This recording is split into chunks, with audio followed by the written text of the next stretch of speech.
Oke, selamat pagi anak-anak dan guru-guru yang terkasih dalam Tuhan. Pagi orang tua juga. Dan orang-orang tua sekalian. Pada pagi hari ini kita akan memulai ibadah PGM, namun kita berdoa dalam hati kita masing-masing untuk mengundang Roh Kudus datang dalam kebaktian kita.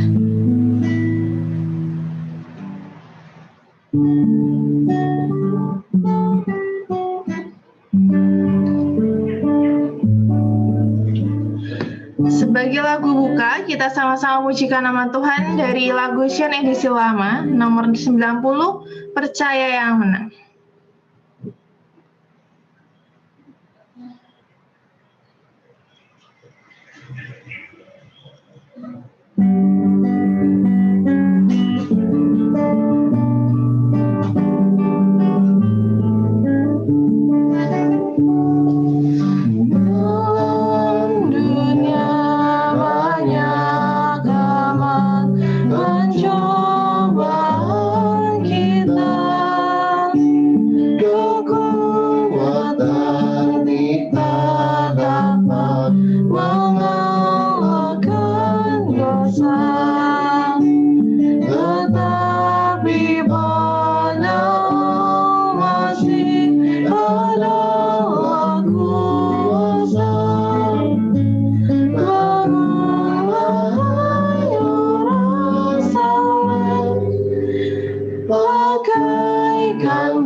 Pakailah kata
Sebagai doa buka, saya minta Michael Sasongko dari kelas 9 untuk berdoa.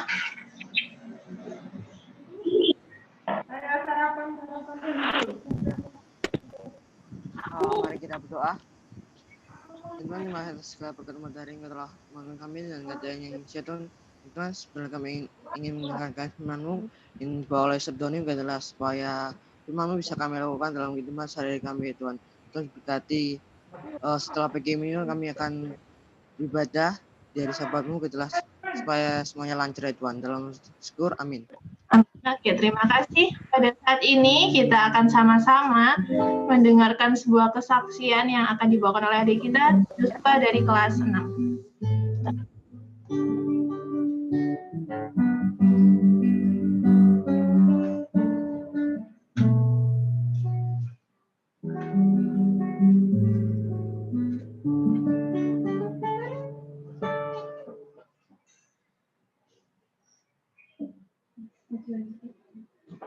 Selamat sahabat teman-teman semuanya. Hari ini saya akan bersaksi tentang perlindungan Tuhan untuk saya dan juga keluarga saya. Tuhan sudah pelihara saya dan keluarga saya, dan Tuhan sudah beri kesehatan yang sempurna di tengah masa pandemi ini. Dan saya juga bersaksi dan berterima kasih pada Tuhan juga sudah jaga dan beri kesehatan bagi teman-teman dan para guru di saat pembelajaran lewat online, dan sampai saat ini boleh dapat berjalan dengan lancar. Saya juga berterima kasih kepada Tuhan karena Tuhan sudah mengabulkan doa-doa kita semua. Pembangunan sekolah akan segera dimulai. Itu semua karena kasih karunia dari Tuhan semata. Saya ingin mengajak seluruh teman-teman untuk mendukung dalam doa sehingga proses pembangunan akan berjalan dengan lancar. Tuhan kiranya menyertai panitia pembangunan dan kontraktor yang melaksanakan pembangunan, juga seluruh yang diperlukan. Tuhan akan cukupkan. Demikian kesaksian saya. Semoga Tuhan menjaga kita semua dan menjauhkan kita dari virus yang saat ini ada. Terima kasih. Tuhan memberkati. Amin.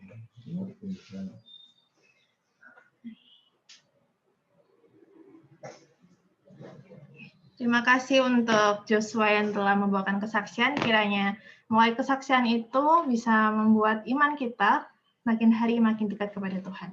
Pada saat ini kita akan mendengarkan firman Tuhan yang akan dibawakan oleh Mr. Doni. Namun kita akan berdoa terlebih dahulu. Dan saya akan minta Samuel buat berdoa.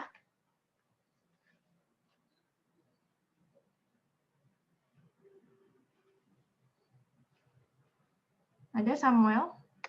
Mari kita bersatu dalam doa.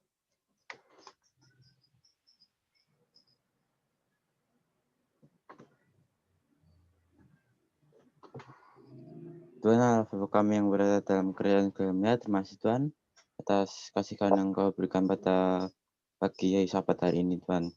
Tuhan, di mana sahabat pagi hari ini kami ingin mendengarkan firman renungan PGM, dan berkati renungan ini akan menjadi berkat, menjadi sumber kebaikan bagi kita semua Tuhan. Berkatilah sepanjang sahabat pagi hari ini hingga tutup sahabat nanti, dalam nama Tuhan Yesus kemudian dan mengucap syukur, amin.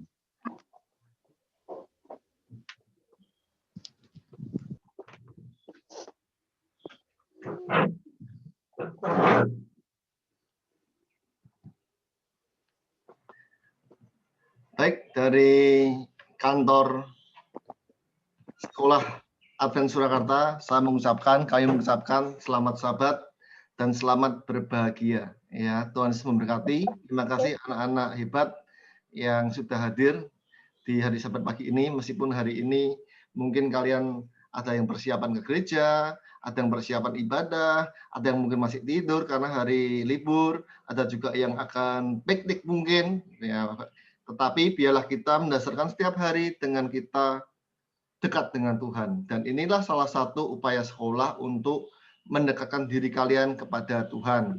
Inilah salah satu upaya sekolah untuk membuat kita semua tidak hanya anak-anak loh, tetapi orang tua dan juga Bapak Ibu guru memiliki karakter serupa Tuhan Yesus Kristus sesuai dengan visi misi kita yang pertama. Baik, anak-anak hebat, pada pagi yang indah ini Mr. Don rindu membawakan satu hal ya yang sebenarnya satu renungan yang sudah saya bawakan di renungan guru hari Selasa kemarin, tapi saya kira anak-anak perlu juga untuk sama-sama belajar mengenai yang namanya inferiority complex ya. Saya akan share screen dulu untuk PowerPoint saya. Nah ya, apakah semua bisa melihat dengan jelas ini presentasinya inferiority complex? Begin worship Saturday 21 November 2020 ya. Jelas ya? Terlihat anak-anak? Jelas. Oke, terima kasih Kak Trisa. Ya, anak-anak luar biasa ini ya. Saya belum melihat anak-anak SD nih kelas 5-6 kecuali Joshua ini ya. Baik, tidak apa-apa. Kita akan mulai anak-anak. Saya sharing dulu. Baik, jadi pada sahabat ini saya rindu anak-anak dan juga saya, Bapak Ibu guru, orang tua, sama-sama belajar mengenai satu adagium atau satu teori sosiologi sebenarnya ini, psikologi mengenai inferiority complex. Apakah inferiority complex itu? Nah, what is inferiority complex? Kalau kita lihat inferiority itu dari kata inferior, berarti apa? Inferior itu merasa rendah diri, merasa minder, merasa di bawah, merasa kurang segala-galanya dibandingkan orang lain. Kalau kompleks itu mungkin sesuatu yang rumit, sesuatu yang apa ya, yang kompleks ya di dalam diri. Nah, apakah inferiority kompleks ini? Sebenarnya ada banyak sekali definisi anak-anak, tapi saya akan berikan satu definisi yang saya kira cukup sederhana, bisa dipelajari. Jadi inferiority kompleks ini adalah keadaan atau perasaan rendah diri di hadapan orang lain. Ya, kalau anak-anak mungkin bahasa gampangnya adalah minder, ya betul. Inferiority complex ini secara sederhana bisa dipahami adalah suatu perasaan minder atau rendah diri, ya kurang diri di hadapan orang lain. Jadi orang itu minder, kalau dekat-dekat dengan orang lain minder, di mana-mana minder, gundul awake dhewe, ya yang ada hanya kurang dan bersungut-sungut tidak mau bersyukur akan talenta dan pemberian dari Tuhan, inferiority kompleks ini. Nah, saya akan berikan satu kisah singkat mengenai inferiority kompleks ini. Jadi ceritanya ketika tahun 2010 saya pernah bekerja di salah satu dealer Honda sebagai katakan tenaga marketing ya. Nah, kami waktu itu sepertinya juga terjangkiti suatu sindrom yang namanya inferiority kompleks ini. Kenapa? Karena waktu itu memang persaingan antara Honda dan Yamaha sangat ketat, khususnya di Indonesia. Kalau merek lain saya kira masih di bawah, tapi Honda dan Yamaha ini secara data wholesale-nya, annual year-nya ketat, bersaing dengan ketat ya. Dan ketika waktu itu Yamaha mulai mengeluarkan berbagai macam produk yang luar biasa, Mio, Bison dan sebagainya, maka kami terus terang waktu itu sales Honda di dealer tersebut merasa minder, merasa rendah diri. Kami mengalami terjangkit yang namanya virus ini ya, bukan hanya virus corona, tapi ini virus minder, virus inferiority complex ini anak-anak. Ya, waktu itu kami merasa produk Honda kami ini kurang adanya. Kami merasa produk Honda kami ini tidak bisa bersaing dengan Yamaha yang baik. Ya, yang pertama, kami merasa waktu itu Honda ini hanya untuk kalangan orang tua. Ya, mungkin kalau Bapak Ibu yang tahu memang kalau Honda ini dulu identik dengan motor tua ya, motornya orang tua. Kalau orang-orang anak muda gaul pakainya Yamaha. Yang kedua, ya Honda identik dengan apa? Honda waktu itu kami berpikir dalam pikiran kami sendiri, Honda ini modelnya jadul, old fashioned ya, modelnya tidak bisa mengikuti perkembangan zaman anak-anak. Dan waktu itu memang di pikiran kami, wah kayaknya Yamaha ini modelnya sangar ya, bagus sekali, sangat canggih, sangat modern. Nah, yang ketiga, yang terakhir, kami juga merasa bahwa Honda ini selalu bakal kalah cepat kalau dibanding dengan Yamaha. Kalau diajak ngebut-ngebutan, Honda ini pasti kalah. Itu dalam pikiran kami. Ya, ketika owner kami, bos kami melihat itu, maka dia mengadakan satu seminar. Bahkan beberapa dari kami juga diundang ke Semarang untuk bagaimana paham inferiority complex ini bisa hilang dari kami.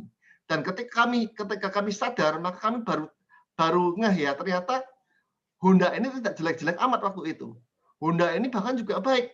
Ada beberapa keunggulannya, lebih irit, harga jual lebih tinggi dan sebagainya. Jadi kadang-kadang kita itu merasa kita rendah diri, kita kurang, padahal sebenarnya tidak sedemikian itu. Dan terbukti kalau kita lihat beberapa tahun ini, Honda juga dengan Yamaha juga masih bersaing ketat. Setahu saya malah penjualannya lebih bagus Honda, ya karena Honda terbukti mampu menghasilkan produk-produk yang tidak hanya untuk kalangan tua, tapi juga untuk kalangan muda, remaja.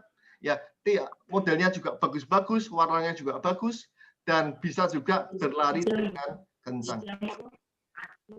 Jadi anak-anak Infinity Complex ini bisa menjangkiti seluruh aspek kehidupan. Ya, kalau orang bilang ya, kalau kita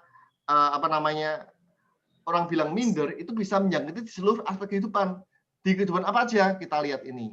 Yang pertama di tingkat individu. Ya, kadang-kadang anak-anak mungkin minder dengan temannya. Oh, si A ini anaknya pejabat, anaknya orang kaya, apa-apa tercukupi, sedangkan aku anak tukang becak saja. Itu anak-anak, ya atau tidak kalian seperti itu mungkin. Oh, si B ini kok handphonenya yang terbaru ya, handphoneku kok jadul ya, kadang seperti itu. Atau kadang lihat, oh si C ini enak sekali, pulang pergi dijemput, ya uang sakunya banyak, sedangkan aku harus jalan kaki dan sebagainya. Padahal sebenarnya kalau orang Jawa bilang sawang sinawang, ya sing penak sing nyawang. Ya orang Indonesia bilang rumput tetangga lebih hijau. Ketika didekati ternyata belum tentu sehijau yang pemandangan dari luar, dari jauh. Belum tentu hijau dan juga di situ mungkin aja banyak ulat bulu, mungkin ada banyak ular, mungkin pertanian yang tidak baik. Kadang-kadang kita hanya melihat orang lain enaknya saja, tapi kita tidak melihat bagaimana perjuangan orang tersebut. Ya, jadi anak-anak ya juga saya pribadi juga Bapak Ibu guru, orang tua, ya jangan kita merasa rendah diri dan juga istilahnya merry ya dengan kehidupan orang lain. Ya, belum tentu orang yang kita pandang baik itu kehidupannya sebaik itu, tidak selalu seperti itu. Ya, jadi ini di level individu, bagaimana Infinity Complex juga bisa menjangkiti, bagaimana kita rendah diri, kita merasa teman kita lebih baik, kita merasa anaknya si A itu kok luar biasa, ya padahal banyak proses untuk bisa seperti itu dan tidak selalu apa yang tampak di mata itu yang sebenarnya terjadi. Yang kedua di tingkat keluarga. Nah, di keluarga ini juga kadang-kadang siapa ini? Nah, tolong di-mute suaranya. Yuk suaranya yang berisik siapa ini? Tolong di-mute. Ya. Nah, tadi saya stop share dulu aja. Oh nih, kayak junjunan ya. Oke, makasih. Saya lanjutkan ya anak-anak.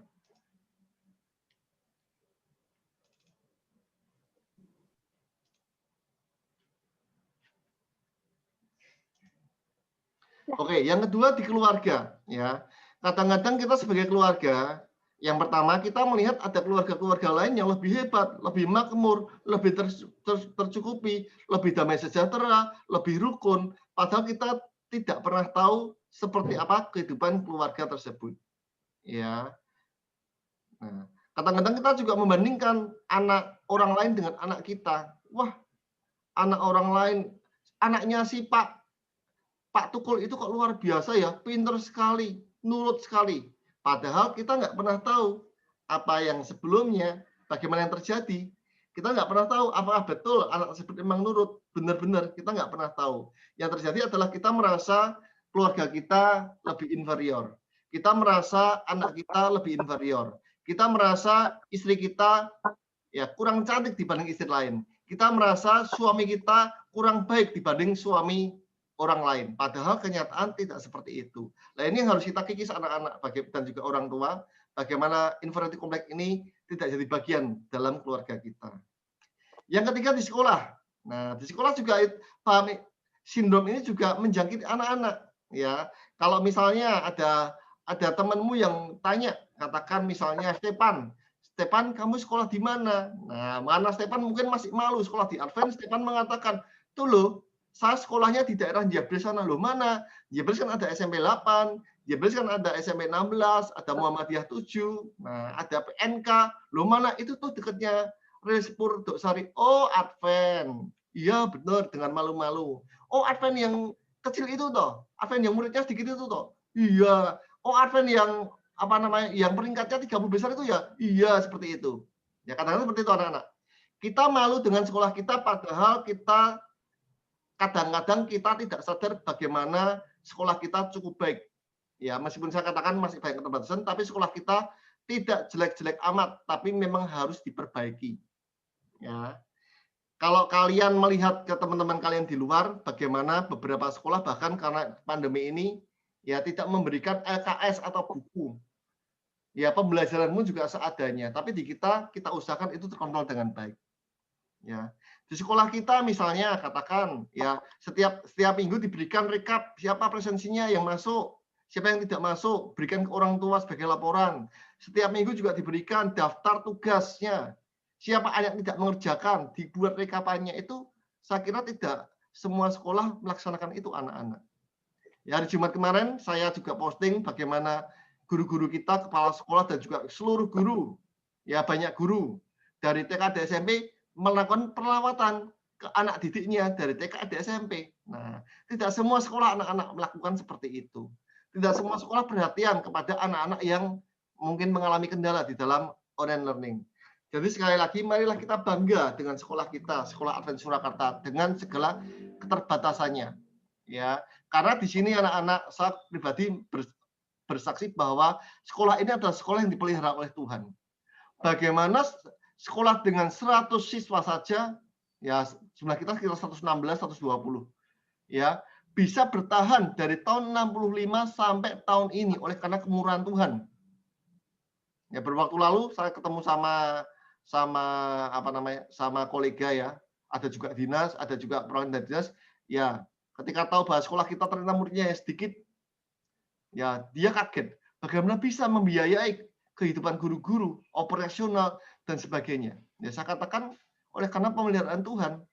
Karena di sekolah kita ini ada Tuhan. Kalau Tuhan yang punya sekolah ini, ya maka sekolah ini akan tetap terus berdiri meskipun dengan banyak kendala. Ya bisa jadi mungkin kenapa sekolah kita nggak bisa maju, bisa jadi karena kami guru-guru kurang berkomitmen, kurang berdedikasi, kurang disiplin, kurang melakukan terbaik. Bisa jadi dari anak-anak mungkin kenapa tidak maju-maju, karena anak-anak masih males kalau mengerjakan tugas. Ya, masih tidak on time ketika mengikuti Zoom. Ya, masih sering mencontek ketika ada ulangan. Seperti itu anak-anak, ya, sama-sama introspeksi. Berikutnya, sindrom ini juga bisa menjangkit di pekerjaan atau profesi. Saya admin dulu yang masuk. Bagaimana kalau kita sering merasa pekerjaan kita, wah saya guru, pekerjaanmu apa? Guru. Oh guru ya, guru mana? Guru Advent ya, minder langsung. Ya, pekerjaanmu apa? Tukang becak, ya, minder langsung. Pekerjaan ayahmu apa? Oh pekerjaan ayah saya hanya pedagang rongsok, minder langsung. Padahal yang pedagang rongsok, yang tukang becak, yang pengamen itu adalah semua pekerjaan yang kalau kita lakukan dengan baik, maka itu menjadi berkat bagi keluarga. Dan belum tentu orang yang tampil dengan jas-jasan, orang yang tampil dengan necis itu belum tentu penghasilannya lebih besar daripada penghasilan katakan seorang YouTuber, katakan seorang blogger, vlogger, seperti itu anak-anak. Tidak selalu. Jadi jangan pernah minder dengan pekerjaan kita, lakukan yang terbaik apapun profesi kita, Bapak Ibu orang tua, Bapak Ibu guru juga, sama-sama kita semangat, kita lakukan yang terbaik, maka Tuhan akan memberkati karena hasil tidak pernah mengkhianati proses. Ya, Mbak Jago, ampun Bu, Jago. Siapa ini? Oke, berikutnya. Ya, ini di level gereja ternyata juga virus ini juga menjangkiti anak-anak. Ya, bagaimana ketika mungkin katakan orang tanya kepada Excel gerejamu mana? Gereja saya Advent. Oh itu ya, yang apa namanya? Yang hari Sabat harus ke gereja ya? Yang nggak boleh makan babi ya? Ya, yang nggak boleh makan kopi ya? Yang nggak boleh ngerokok ya? Oh gereja kok banyak aturan seperti itu nggak enak. Enak gerejaku dong, bebas. yang ngapa-ngapain bebas, yang penting dalam nama Tuhan Yesus. Nah, kan tidak seperti itu anak-anak. Ya, Tuhan memberikan aturan dan hukum untuk kita bisa apa? Bisa menaati, bukan karena kita takut akan hukuman yang ada dalam hukum itu, tetapi karena kita cinta pada Tuhan, maka kita harus melaksanakan apa yang diminta Tuhan, apa yang menyenangkan hati Tuhan. Yang menyenangkan hati Tuhan adalah kita makan makanan yang sehat. Yang menyenangkan hati Tuhan kita adalah tidak merokok. Yang menyenangkan hati Tuhan kita adalah apa? Beribadah setiap hari Sabat dengan apa? Meninggalkan rutinitas sehari-hari, berkumpul dengan keluarga, beribadah pada Tuhan. Itu anak-anak. Jangan pernah merasa minder ketika kamu berada di gerejamu, ketika kamu sebagai umat Kristen di negara yang minoritas ini, kita jangan merasa minder, tapi jadikan minoritasmu itu apa? Sesuatu yang luar biasa. Meskipun minoritas, tapi kamu berhasil menjadi yang terdepan. Kamu yang terbaik. Kamu yang menjadi berkat. Itu anak-anak yang luar biasa. Ya, saya bersyukur karena di gereja Advent ini, ya saya pribadi diajarkan bagaimana kita tidak hanya melulu mengurusi urusan duniawi, mengurusi berkat, mengurusi keuangan, mengurusi keluarga, tapi kita juga diajarkan bagaimana kita mempersiapkan diri kita untuk boleh layak di hadapan Tuhan. Kita memiliki iman oleh karena kasih karunia agar kita diselamatkan nantinya di kehidupan yang kekal, anak-anak. Kalau saya ibaratkan mungkin ya, kalau Advent ini, kalau di kelas ini pembelajaran pengayaan, enrichment. Karena kalau mungkin yang lain mengajarkan hanya tentang berkat, kamu memberi diberkati, ya itu bagi saya adalah pelajaran sehari-hari. Kalau saya anggap itu mungkin pelajaran basic ya, permulaan. Kalau matematika tambah apa kalistung itu kalau matematika. Ya, karena apa? Karena sehari-hari pelajaran basic bagaimana apa? Kita diberikan makanan-makanan yang ringan, makanan bubur. Nah, ketika kita mengalami masalah kita berdoa, ketika kita mengalami masalah kita di PHK, maka apa namanya? Ada firman tentang itu hal-hal sehari-hari di dunia ini. Tetapi di Advent ini anak-anak, sekali lagi Bapak Ibu guru orang tua, ya, kita dan saya diajarkan bagaimana kita tidak hanya memikirkan hal-hal di dunia ini saja. Kita diajarkan mengenai yang namanya kerajaan 1000 tahun. Kita belajar mengenai Daniel dan Wahyu. Kita belajar mengenai nubuatan. Kita belajar mengenai bait suci surgawi. Itu sesuatu yang luar biasa sekali, anak-anak. Memang makanannya keras, tetapi makanan keras ini akan sangat berguna untuk pemahaman kita sebagai umat Allah ketika nantinya Tuhan Yesus datang yang kedua kali, anak-anak. Jadi sekali lagi, bagi semua, bagi saya pribadi, mari kita bangga bahwa kita adalah umat pilihan Tuhan, ya, yang diberkati. Yang terakhir anak-anak, Bapak Ibu guru dan orang tua, bagaimana paham ini? Nah, kalau paham ini menjangkit di individu keluarga, oke. Ya, berarti individu itu yang minder, keluarga itu yang rendah diri. Tetapi bagaimana kalau itu menjangkiti bangsa dan negara? Nah, ini yang paling parah ini. Dan menurut saya pribadi, bangsa negara kita ini memang masih terjangkiti virus inferiority complex ini, anak-anak. Ketika kita melihat bule ya datang ke sini, datang apa di Bali, nah kita ngajak selfie dengan si bule ini, padahal sama-sama manusianya.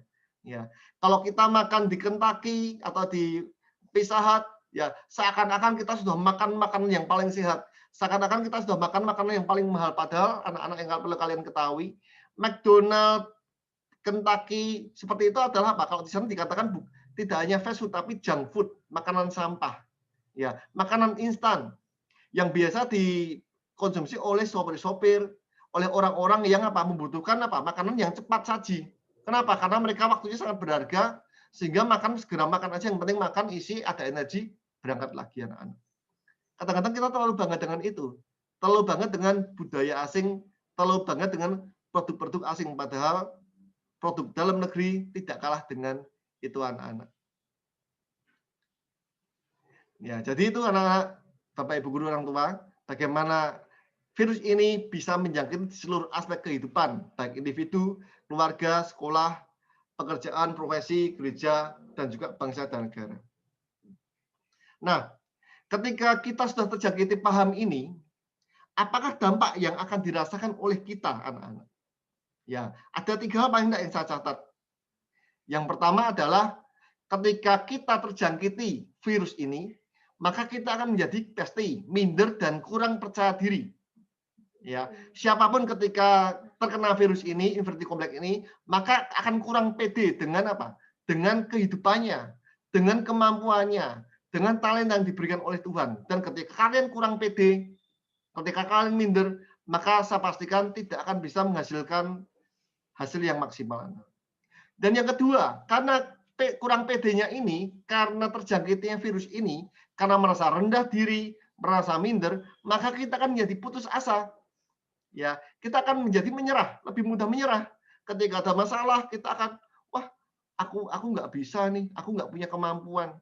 Ya, Tuhan memberikan aku karunia talenta yang pas-pasan, nggak akan bisa aku menyelesaikan ini. Aku nggak akan bisa jadi ketua OSIS. Saya nggak bisa jadi guru berprestasi. Sekolah saya nggak akan bisa maju. Sekolah saya nggak akan bisa jadi muridnya banyak. Seperti itu anak-anak. Kenapa? Karena putus asa, sudah minder dulu, terus menjadi putus asa.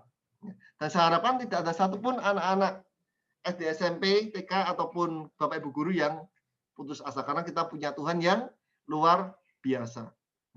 Dan yang ketiga, dampaknya adalah ketika seseorang terjangkit inverted complex, maka orang itu mulai minder, mulai kurang percaya diri, mulai putus asa, maka isinya kemudian bisa jadi timbul iri hati anak-anak.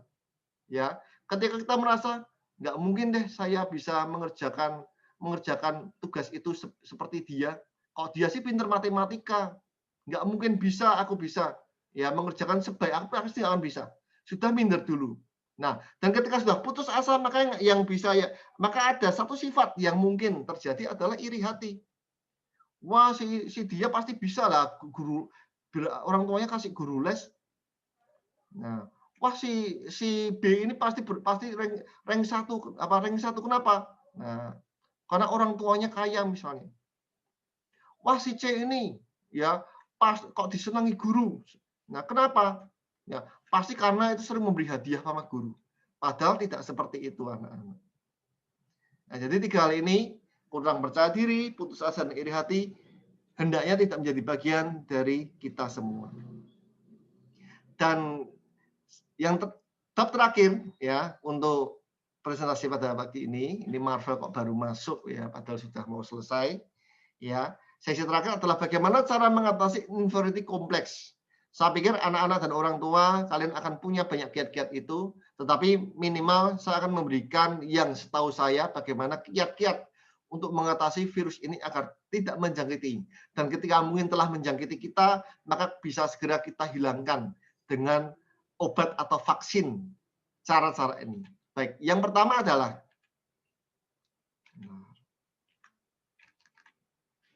kok macet ini. Kok macet ini, saya balik dulu. Sekali lagi.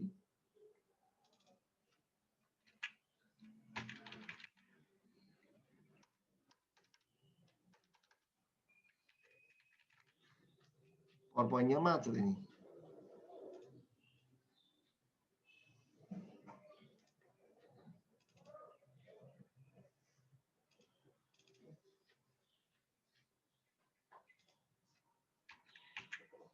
Oke, yang pertama adalah bagaimana caranya. Tentu saja yang utama dan utama adalah kita harus bertobat dan percaya janji Tuhan.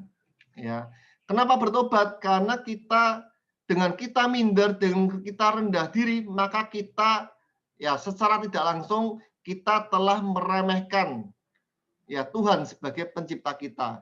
Kita telah mempermalukan Tuhan sebagai kreator kita. Ya, dan kita harus percaya janji Tuhan yang ada di firman Alkitab, firman Tuhan. Bagaimana janji Tuhan? Ya dan amin. Kita lihat anak-anak 1 Petrus 2 ayat 9 mengatakan bahwa tetapi kamulah bangsa yang terpilih, imamat yang rajani, bangsa yang kudus, umat kepunyaan Allah sendiri, supaya kamu memberitakan perbuatan-perbuatan yang besar daripada Dia yang telah memanggil kamu keluar dari kegelapan kepada terangnya yang ajaib. Ini luar biasa firman Tuhan yang berkata anak-anak bahwa kita adalah bangsa yang terpilih, kitalah imamat yang rajani, kita adalah umat kepunyaan Allah. Nah, kalau Allah di pihak kita, siapa yang bisa menang dari kita? Ya, itu adalah janji Tuhan. Di Ulangan 28 ayat 13 Tuhan juga mengatakan, Tuhan akan mengangkat engkau menjadi kepala, bukan menjadi ekor. Engkau akan tetap naik dan bukan turun. Apabila, ini syaratnya anak-anak, Bapak Ibu. Apabila engkau mendengarkan perintah Tuhan Allahmu yang kusampaikan pada hari ini, kau lakukan dengan setia.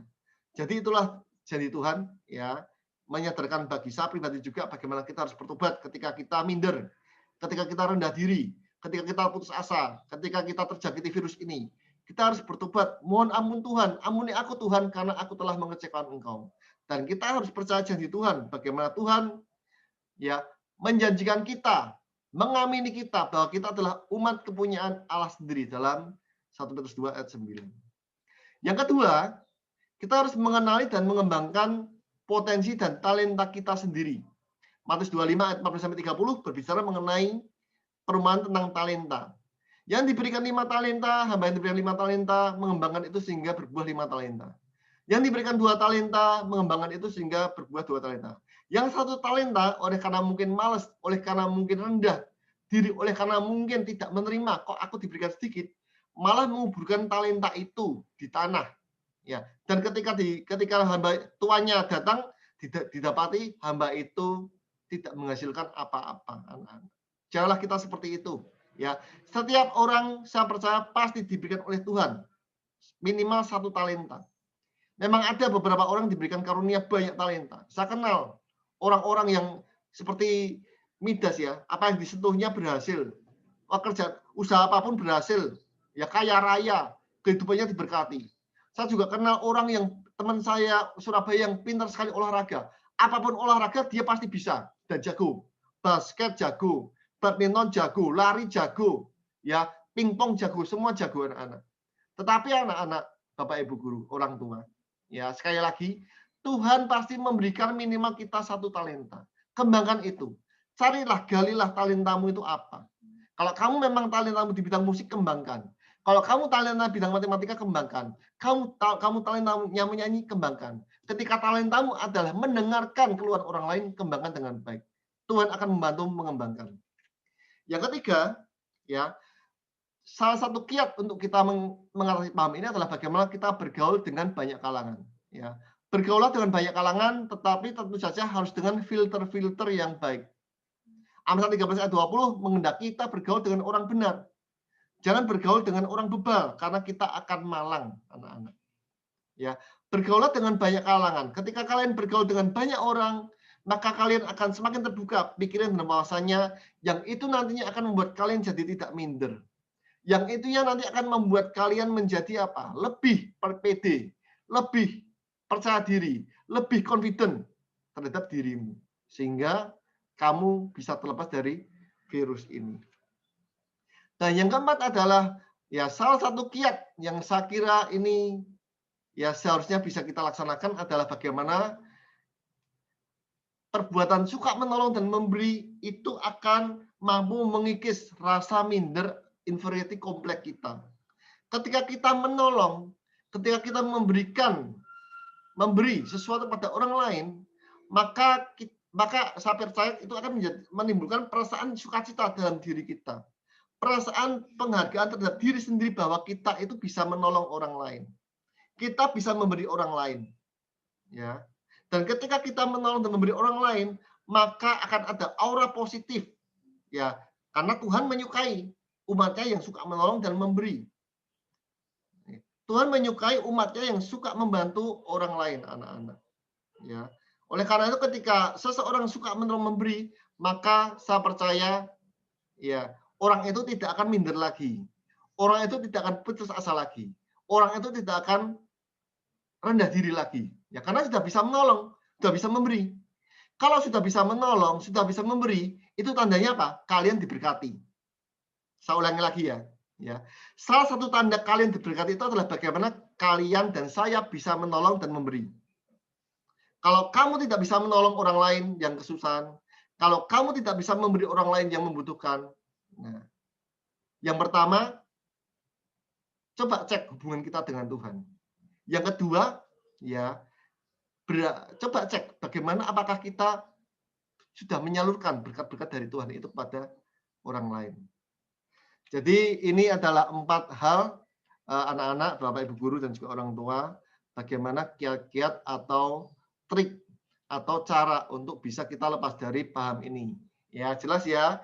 Yang pertama adalah kita harus bertobat dan percaya pada janji Tuhan. Yang kedua, ya, kita harus apa? Kita harus Ya, kita harus mengembangkan talenta kita, potensi kita sejak dini. Yang ketiga, kita harus bergaul dengan banyak kalangan. Yang keempat, kita harus suka menolong dan memberi. Ya, itulah anak-anak, Bapak Ibu guru, orang tua, renungan singkat firman Tuhan pada Sabat yang indah ini di PGM ini. Bagaimana kita sebagai umat pilihan Tuhan, ya kita harus lepas dari yang namanya virus ini. Karena ketika virus ini menjangkit kita, virus ini menginfeksi kita, maka itu akan membuat hidup kita tidak damai sejahtera, hidup kita tidak sukacita, hidup kita akan menjadi hidup yang malang, karena yang ada di dalam diri kita adalah minder, yang dalam diri kita adalah rendah diri, yang ada dalam diri kita, kehidupan kita adalah putus asa, yang ada dalam kehidupan kita akan menjadi iri hati. Ya, tetapi melalui firman ini, bila saya mengajak semuanya, juga bagi saya pribadi, untuk kita stay confident, ya kata Pendeta Sutarji, tetap percaya diri, karena kita adalah umat pilihan Tuhan yang diberkati dan memberkati.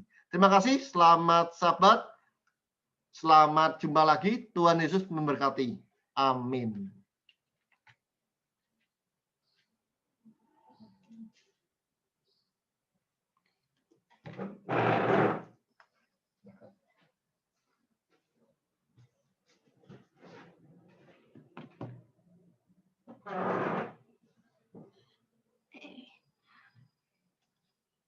Baik, kita akan berdoa syafaat. Mari kita bersatu di dalam doa. Tuhan Allah Bapa kami yang bertata dalam kerajaan surga, terima kasih Tuhan untuk penyertaan-Mu sepanjang 6 hari lamanya, dan pada hari Sabat-Mu yang indah ini Tuhan kami dapat menyucikan hari Sabat-Mu ini, dan terima kasih juga Tuhan untuk firman-Mu pada pagi hari ini di acara PGM ini. Kiranya Kau berkati kami sehingga firman-Mu ini dapat kami aplikasikan, dapat kami terapkan dalam kehidupan kami masing-masing Tuhan. Kami berdoa juga Tuhan untuk Bapak Doni yang sudah memberikan firman-Mu ini Tuhan. Berkati Pak Doni, keluarganya, dalam pekerjaannya, dalam kesehatannya, dalam segala sesuatunya Tuhan. Kiranya Kau berkati Tuhan.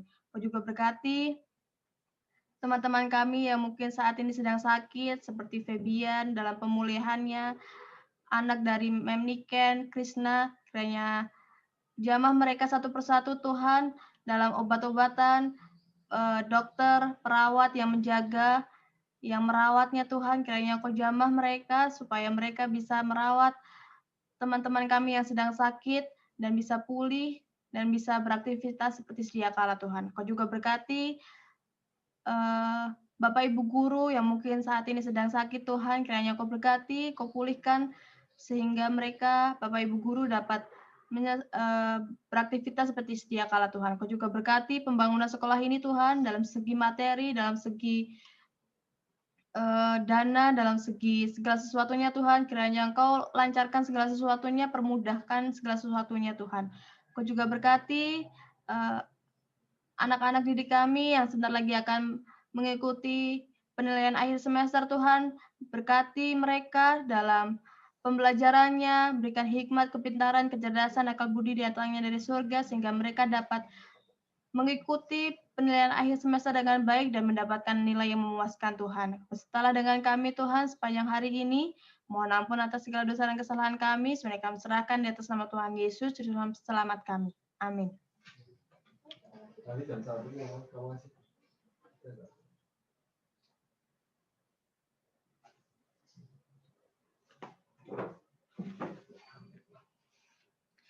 Baik, terima kasih untuk anak-anak, orang tua murid, dan juga guru-guru yang telah mengikuti kebaktian PGM pada pagi hari ini.